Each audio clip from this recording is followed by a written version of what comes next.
Hello everyone and welcome on back to the channel. We are continuing with yet another medium armor profession beginner build. Now this one is for engineer, and all of you who've been around the channel for a while know that I'm not much of an engineer player. So I feel like I even needed a beginner's guide on how to make a beginner's guide. But this is what I've currently come up with, and honestly, it's been very easy fighting everything. For my specific gear for my armor, I'm running with Berserkers. Power, Precision, Ferocity. My rune is the Superior Rune of the Citadel, giving me increased power and Fury duration. A little something for fun is that you get to call in an artillery strike at your current position when you use an elite skill. And for an engineer, it's very on brand, on theme.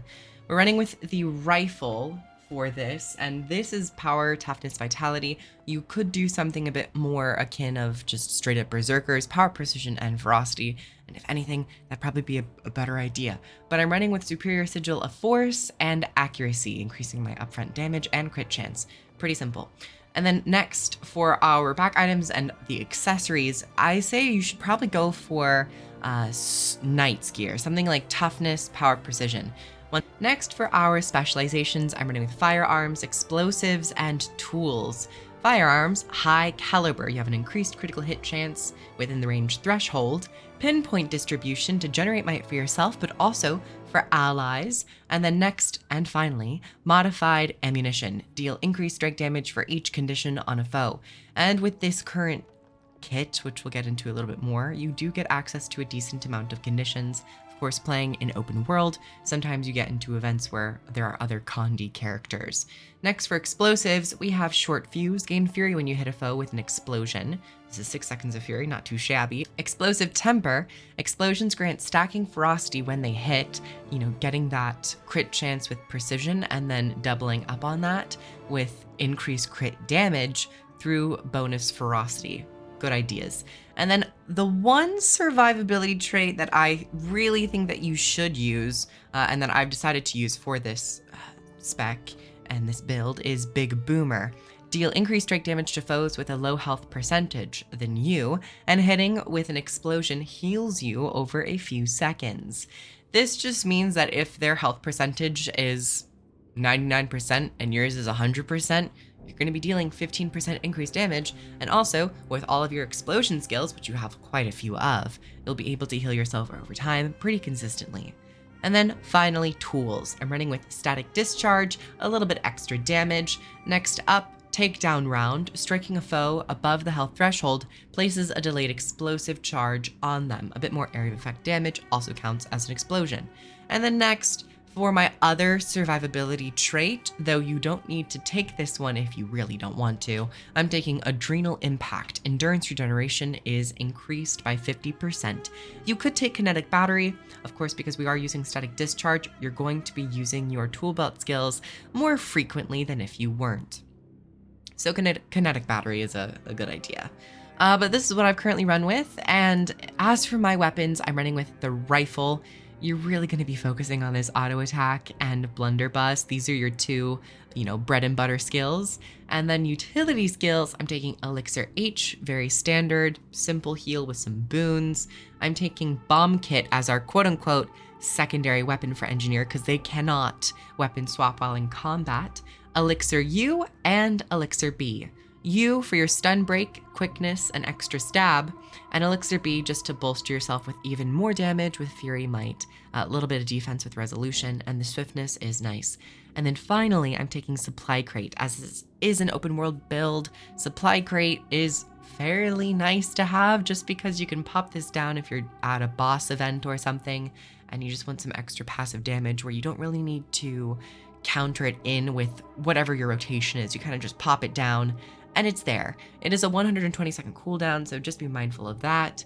Detonate this early if you want to start the recharge faster. So now that we have that covered, let's get this into some gameplay. And in all honesty, this is very, very simple. And our lovely Risen Giant. Now with this build, we're just gonna start by, immobilizing. And with the changes to rifle, you can pretty much just auto attack. Just auto attack. It's very simple. You're getting a lot of benefits out of Explosive Temper, also Big Boomer, being able to heal yourself if you are taking any damage. Also, with all of your minor traits, explosions are applying vulnerability, and also they have a chance to bleed, which is even better. Now let's weave in some extra abilities. We'll use some of our toolkit abilities, F1 to gain some boons, F3 to also gain some boons, and F3 to gain some super speed. And is very useful if we're trying to get to somewhere. If we need to weave out of rifle, we can go into bomb kit, and bomb kit is where we're really getting a lot of our conditions. You know, that one trait where it said you deal more damage depending on the amount of conditions an enemy has. This is where you can kind of bolster up some more of that con element to it, but also your bomb kit acts as a weapon that has plenty of explosions on it to use and to get more benefits out of. We'll actually use our jump shot. Jump shot's landing damage is very tasty. All right, let's just show off a little bit more gameplay. We of course have the big boomer rolling. We're getting about 200 heals over the duration, and because of our play style, we really are going to just be able to upkeep that permanently. Guardian Virtues, who? I don't know them, because Big Boomer is so much better. Normal Risen around here, normal enemies that you fight out in the open world. As someone who is perhaps new or returning to the game and just wants a very simple build where you have fairly high survivability, but also some very decent damage, this is a great build. I don't even have my auto attack set to auto cast, but if you come down and set this to auto cast, you could just tap this once and just move. You don't really need to press anything. This build is very auto attack heavy. Now, you know, that presents some very fun things, and you know, the balance direction always changes. So how long this build, this type of build where it's very auto attack focused, how long this will continue to persist, I cannot say. But for the time being, if you want to take advantage of this, you might as well, because the auto attacks for this is extremely useful. Let's use our elite skill just to show this off. We'll use our 8th skill to gain some stability and also gain some quickness. Go into our bomb kit, and what you can do for this is you can just probably lay them all down and then swap back over to your rifle and just keep hitting. We're gonna use our big bomb, use F1 to get some more boons, extra protection up time. Get some extra boons on that. The fun thing with the elixirs is that when you're using them as utility skills, they're fairly instant activation. You don't really need to aim them, but if you want to use them on your tool kit, you do have to aim them, so you have a slight variation of increased engagement, meaning to aim and all that stuff. Even just dodge that. Oh, there's an abomination. Hi, abomination. The fun thing with the bomb kit's tool ability is the big old bomb. It does have a 3-second delay, so kind of factor that in mind, but its damage is very high, and it does launch, it does some defiance damage as well. So if you're fighting a boss with some defiance on it, you can start to break that down as well. We'll kind of just showcase this in a more melee. Oh, how dare you? How dare you? Fine, we'll just drop this here. How about that? Blunderbuss. Oh wow, didn't even get to use it. The bomb killed it already. Hi everyone, that's really the build. There isn't much else to talk about because I wanted to just focus mostly on the damage element of this, and the defensive nature of this spec is kind of more passive with your stats. A couple of your trait choices healing you, increasing your endurance regeneration if you want to dodge more often, and that's about it. You just focus on auto attacking, using your second ability to generate might not only for yourself and allies, but then you also have that trait which just passively generates might.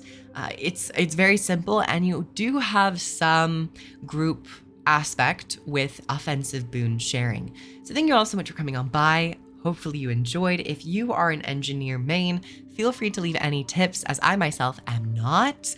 And if you'd like to support the channel, head on over to the Patreon, get early access to all of these videos. And if you would like to purchase the game or try it out for free, I have links below, but it's also on Steam now. And you can catch me on Twitch every day of the week. Thank you all for coming on by, and I'll see you in the next video. Bye everyone. Mwah.